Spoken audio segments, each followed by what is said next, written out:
ಅಮ್ಮ ಈ box L ತಕೊಂಡಮ್ಮ? ಬಲೆ ಚೆನ್ನಾಗೈತೆ. ಇದ್ ನಾನ್ ಎಷ್ಟು ಹುಡ್ಕಿನಿ ಸಿಕ್ಕೇ ಇಲ್ಲ. ಇದ್ ನಾನ್ ತಕಂತೀನಮ್ಮ. ತಕೊಳಮ್ಮ. ಅಮ್ಮ ಈ ವಾಸ್ ಎಲ್ ತಗೊಂಡಮ್ಮ? ಸಂತ್ಯಾಗ್ ತಗೊಂಬಂದೆ. ಆಹಾ, ಮಗ್ಳು ಬರ್ತಾಳೆ, ಒಂದೆರಡು ಎಕ್ಸ್ಟ್ರಾ ತರ್ಬೇಕಂತ ಗೊತ್ತಾಗಲ್ಲ ನಿನ್ಕ.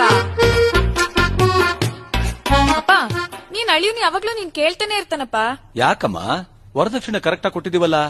ಓ, ಇಷ್ಟ್ ದೊಡ್ಡ ಮನೆ ಯಾಕಪ್ಪ ನಿಮ್ಕ? ನನ್ ಹೆಸರಾಗ್ ಬರ್ದ್ಬಿಡ್ಬೋದಲ್ಲಪ್ಪ. ನಿನ್ನ ಹೆಸರಕ ಬರ್ದ್ಬಿಟ್ಟು ನಾವೆಲ್ಗಮ್ಮ ಹೋಗ್ಲಿ? ಅಪ್ಪ, ಏನಪ್ಪ ಹಂಗ್ ಮಾತಾಡ್ತೀಯಾ? ನಾನ್ ನಿನ್ ಮಗ್ಳು. ನೀನ್ ವರ್ಷಕ್ ಒಂದ್ಕಿತ ನಮ್ ಮನೆಗ್ ಬಂದ್ರೆ ನಾ ಲೆಕ್ಕಗ್ಲ ಅನ್ನ ಹಾಕಲ್ಲ ಅಂತೀನೇನಪ್ಪ ನಿನ್ಕ?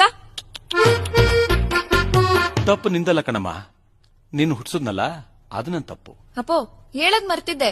ನಿನ್ ಮೊಮ್ಮಗ್ನು ಯಾವಾಗ್ಲೂ ತಾತ ಬೇಕು ಅಂತ ನಿನ್ ಬಗ್ಗೆನೆ ಕನ್ವರಿಸ್ತಿರ್ತಾನಪ್ಪ. ಬಂಗಾರ ನನ್ನ ಮೊಮ್ಮಗ. ಅದೇ ಬಂಗಾರನ್ ಕರ್ಕೊಂಡ್ ಬಂದ್ಬಿಡ್ತೀನಿ.